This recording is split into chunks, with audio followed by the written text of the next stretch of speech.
वंदे पुरुषोत्तमम। भगवान श्री कृष्ण के जन्माष्टमी का जो पर्व है बड़े धूमधाम से मनाए जा रहे हैं। मथुरा में उनका जन्म, फिर नंदलाय में उनका ये जन्मोत्सव, ये अलग अलग समय में होने का कारण ही यही है। नंदलाय में जो जोगमाया के रूप में जिस कन्या का जन्म हुआ, वो कन्या कारागार में देवकी के पास रखकर और देवकी के गर्भ से जो संतान हुआ वो नंदलाय में वासुदेव जी ने पहुंचाए हैं। अब प्रश्न ये उठता है कि भगवान श्री कृष्ण का आगमन का उद्देश्य क्या था, क्यों उनका आगमन हुआ।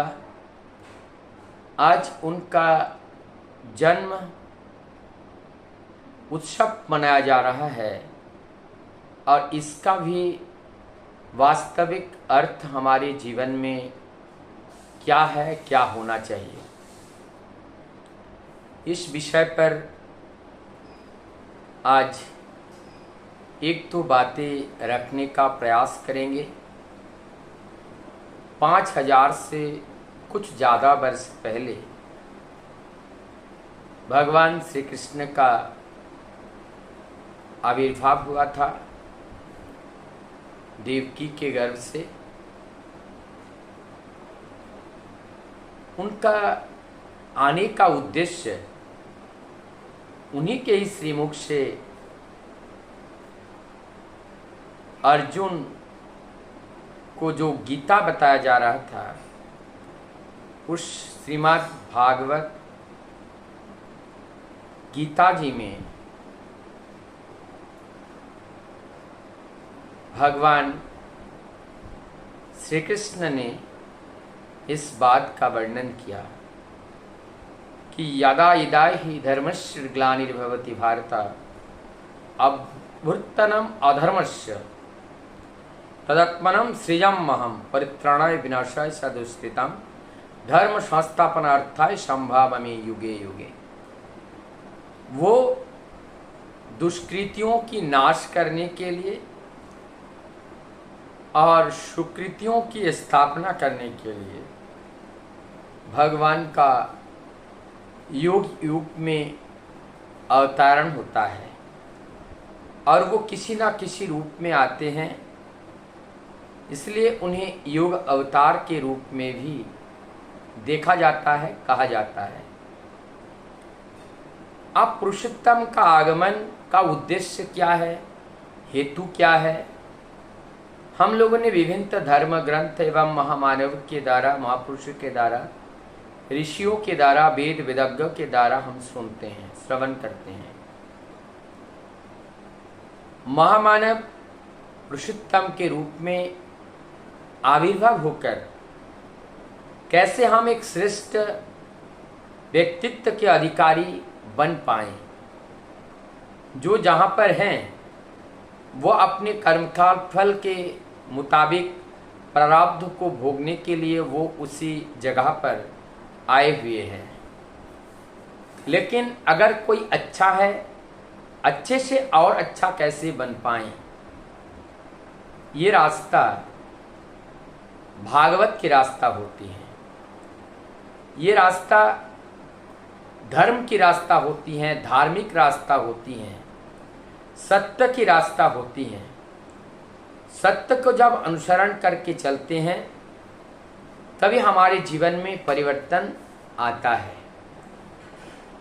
समय के परिवर्तन के साथ साथ जैसे जैसे हमारे समाज में जिस रीति नीति को बताने के लिए ईश्वर स्वयं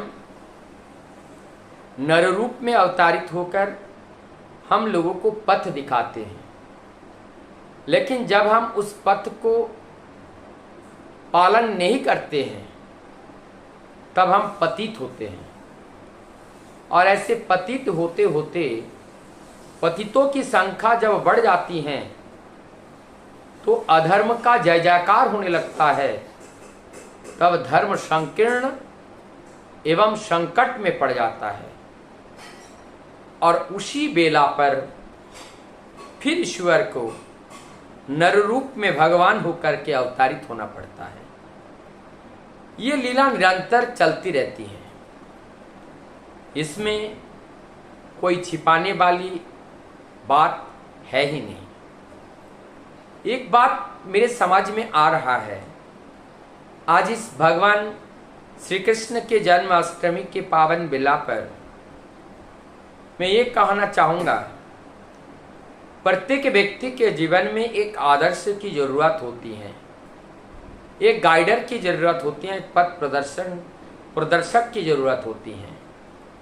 और जिसके पास गाइडर नहीं है, लाइट नहीं है, अर्थात ज्ञान नहीं है, वो चल नहीं पाते हैं। तो उनके चलने के लिए गाइडर होना अत्यंत जरूरत है। हम समाज में देखते हैं, खास करके जो हमारा आर्य परंपरा के जो हिंदू समाज हैं, अनेकों भागों में खंडित है। इसका मूल कारण पे जब हम पहुंचते हैं तो ये पता ये चलता है, ये अनेकों प्रकार के अनुयायियों के अंतर्भुक्त होने के कारण, विचारों में भेद होने के कारण एक दूसरे के साथ मित्रवत नहीं रह पाते हैं, और जिससे शत्रुता बढ़ जाती है और समाज विघटित हो रहा है। ये हिंदू समाज का मूल पतन है। लेकिन आज जरूरत है इस तरह का पतन करने के लिए जो षड्यंत्र कुछ कुकृतज्ञ लोगों के द्वारा किया जाता है, जो दुष्कृति लोग हैं, जो सनातन परंपरा को नहीं चाहता है, जो आर्य परंपरा को विध्वस्त करना चाहता है, ऐसे कोई कुछ दुष्कृत व्यक्ति होते हैं जो यहाँ पर असमंजसता को निरंतर उत्पन्न करने का प्रयास करता है, ताकि हमारा समाज विघटित हो रहे, संगठित ना हो पाए। अगर संगठित होगा, ताकतवर होगा, तो हमारे समाज के विरोध में कुछ बोल नहीं पाएगा, कुछ गलत वहां पे जो करना चाह रहे हैं वो कर नहीं पाएगा। जो मनसा पूर्ण नहीं होगा, हम लोगों को तोड़कर ही कुछ लोगों का मनसा पूर्ण होता है। जरूरत है आज जीवन में गुरु धारण करने का, चाहे वो किसी भी मत पथ अवलंबी क्यों ना हो, जीवन में आदर्श अवश्य होना चाहिए। 150 करोड़ के आसपास हमारी भारतवर्ष की आबादी है, और जो लगभग 5वें हिस्से का एक हिस्सा अकेला हमारा भारत की पॉपुलेशन है, पूरी दुनिया की पॉपुलेशन में, तो कितने तेजी से ग्रो कर रहा है। अब यहां पर जरूरत है कि हम किसी भी मतावलंबी क्यों ना हो, हमारे जीवन में आदर्श होना अत्यंत जरूरत है। आदर्श केंद्रित जीवन उन्नत जीवन होता है, और उन्नत जीवन पे ही हम अपने आत्म उन्नयन कर पाते हैं। उन्नत जीवन के अलावा आत्म उन्नयन नहीं कर पाते हैं।